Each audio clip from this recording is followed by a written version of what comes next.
ಇಲ್ಲೇನೆ ಕಂದ ಇಷ್ಟೊತ್ತಲ್ಲಿ? ಯಾಕೋ ಗೊತ್ತಿಲ್ಲ ಅಮ್ಮ, ನಿಮ್ಮನ್ನೆಲ್ಲ ನೋಡಬೇಕು ಅನ್ನಿಸ್ತು, ಅದಕ್ಕೆ ಬಂದೆ.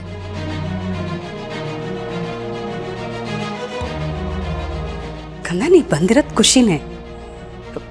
ಒಬ್ಳೆ ಬಂದ್ಯಾ? ಇಲ್ಲ, ಪಾರ್ಥ ಅವರು ಬಂದಿದ್ದಾರೆ. ಅಳಿಯಂದ್ರು ಬಂದ್ಯಾರ? ಅವರೆಲ್ಲಮ್ಮ?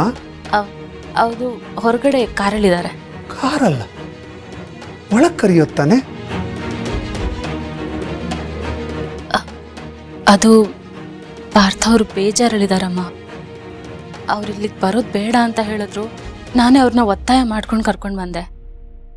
ಯಾಕಮ್ಮ, ಏನಾದರೂ ಪ್ರಾಬ್ಲಮ್ ಆಯ್ತಾ? ಅಪ್ಪ, ಅದು ಮನೇಲಿ ಸ್ವಲ್ಪ ಸಮಸ್ಯೆ. ಏನಾಯ್ತು ಕಂದ? ಅದು ಪರವಾಗಿಲ್ಲ ಕಂದ, ಏನಾಯ್ತು ಹೇಳು. ಅದು ಪಾರ್ಥ ಅವರು ಭಾವನ ಹತ್ರ ಕೆಲಸ ಕೇಳ್ಕೊಂಡು ಹೋಗಿದ್ರು. ಆ ವಿಷಯ ಜಯದೇವ್ ಅವ್ರಿಗೆ ಗೊತ್ತಾಗಿ ಮಧ್ಯ ಜಗಳ ಆಯಿತು ಅಮ್ಮ. ಅದಕ್ಕೆ ಪಾರ್ಥ ಅವ್ರಿಗೆ ತುಂಬ ಹರ್ಟ್ ಆಗಿದೆ. ಒಂದು ನಿಮಿಷ, ನಾನು ಅಳಿಯಂದ ಹತ್ರ ಮಾತಾಡಿ ಅವ್ರನ್ನ ಕರ್ಕೊಂಬರ್ತೀನಿ.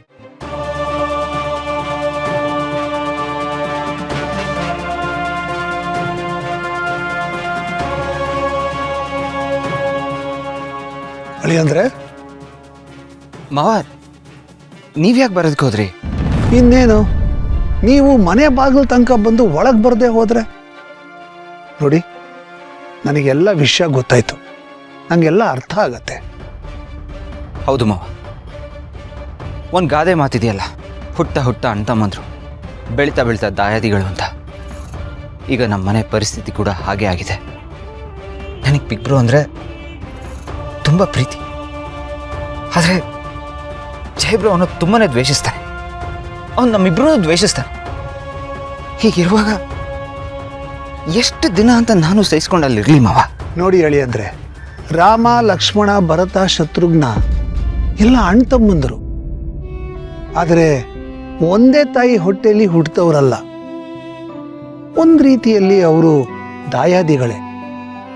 ರಾಮ ಅಣ್ಣ, ನಮ್ಮಲ್ಲಿ ತಮ್ಮ ಅಂದ ಕೂಡಲೇ ಲಕ್ಷ್ಮಣ ಭರತ ಎರಡು ಹೆಸರು ಹೇಳೇ ಹೇಳ್ತೀವಿ. ನಿಮ್ಮ ಅಣ್ಣ ಶ್ರೀರಾಮ, ನೀವು ಭರತ. ಆ ಜಯದೇವ್ ಅವರು ಲಕ್ಷ್ಮಣ ಆಗಲೇ ಇಲ್ಲ. ಅದು ಯಾವಾಗಲೂ ಹಾಗೆ ಆಗೋದು. 5 ಬೆರಳು ಒಂದೇ ಥರ ಇರೋಲ್ಲ. ಇದು ಹಾಗೇನೆ. ನೋಡಿ, ಜೀವನದಲ್ಲಿ ಇಂಥ ಸಂದರ್ಭಗಳು ಬರುತ್ತೆ. ಇದು ಬಂದು ಹೋದ್ಮೇಲೆ ಎಲ್ಲ ಸರಿ ಹೋಗುತ್ತೆ. ಚಿಂತೆ ಮಾಡಬೇಡಿ, ಎಲ್ಲ ಸರಿ ಹೋಗುತ್ತೆ. ಬನ್ನಿ ಒಳಗೆ ಬನ್ನಿ.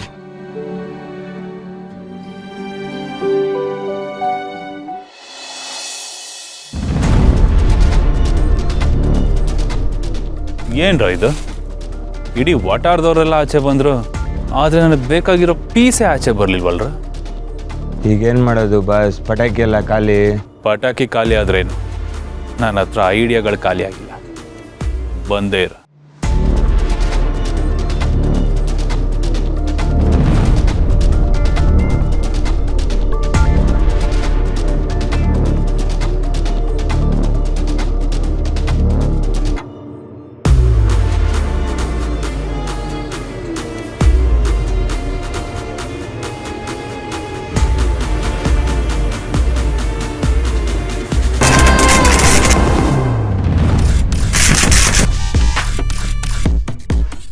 ಅಕ್ಕರ ಬಂದೆ.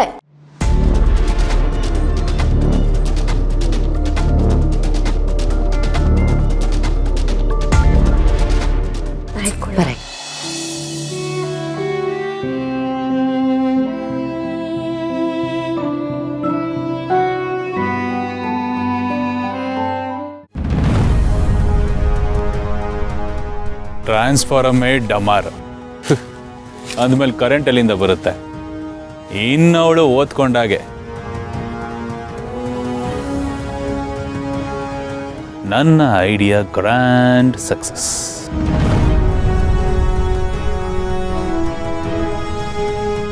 ಏನು ಫೋನು ಸ್ವಿಚ್ ಆಫ್ ಆಗೋಯ್ತು. ಒಂದು ನಿಮಿಷ.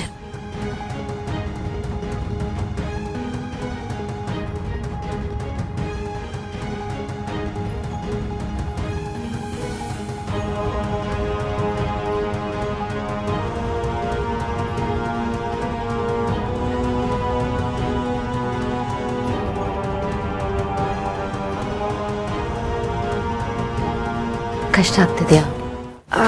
ಕಣ್ಣಿಗೆ ಅದು ಡಿಮ್ ಲೈಟ್ ಅಲ್ವಾ ಕರೆ, ಪರವಾಗಿಲ್ಲ ಓದ್ಕೊಳ್ತೀನಿ. ಇಂಥ ಟೈಮಲ್ಲೆಲ್ಲ ಕರೆಂಟ್ ಹೋಗ್ಬೇಕಾಗಿತ್ತು. ಹಾಕರೆ ಆವಾಗಿನ ಕಾಲದಲ್ಲಿ ಎಲ್ಲಿ ಕರೆಂಟ್ ಇತ್ತು? ಕ್ಯಾಂಡಲ್ ಲೈಟಲ್ಲಿ ತಾನೇ ಓದ್ಕೊಳ್ತಾ ಇದ್ದಿತ್ತು. ಕರೆಕ್ಟ್, ಬಟ್ ನಿನ್ಗೆ ಅಭ್ಯಾಸ ಇಲ್ವಲ್ಲ.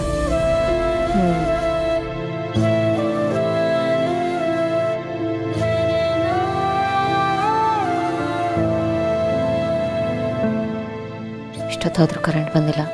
ನೀನು ಓದ್ಕೋತಿರೋ ಬಂದೆ.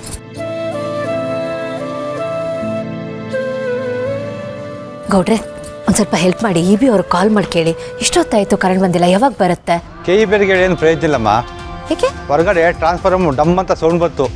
ಅವಾಗಲೇ ಪಟಾಕಿ ಹೊಡೆದ್ರಲ್ಲ, ಆ ಕಿಡಿಗೇಡಿಗಳೇ ಏನೋ ಮಾಡವ್ರೆ. ಆದರೆ ಯಾರು ಅಂತ ಗೊತ್ತಾಗ್ತಾ ಇಲ್ಲ. ಅದು ಯಾರು ಅಂತ ನನಗೆ ಚೆನ್ನಾಗಿ ಗೊತ್ತು.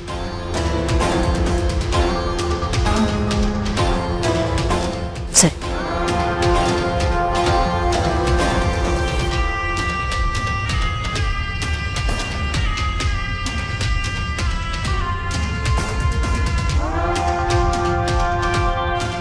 ಮಲ್ಲಿ ಹಾಕರೆ ಬಾ, ಒಂದು ನಿಮಿಷ ಬುಕ್ ತಗೊಂಬ.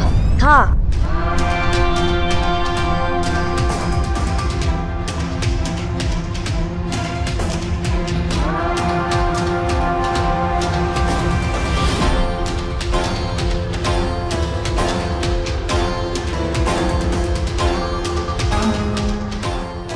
ಓದ್ಕೋ, ನಾನು ಇಲ್ಲೇ ಇದ್ದೀನಿ.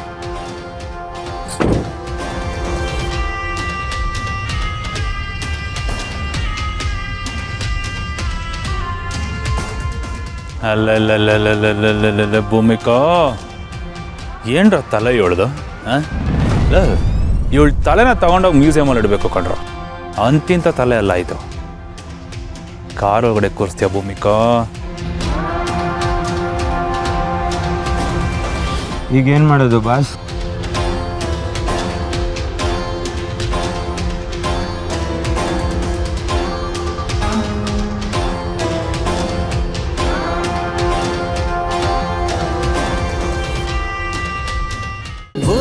ಅಮೃತಧಾರೆ, ನನ್ನ ಅಮೃತಧಾರೆ.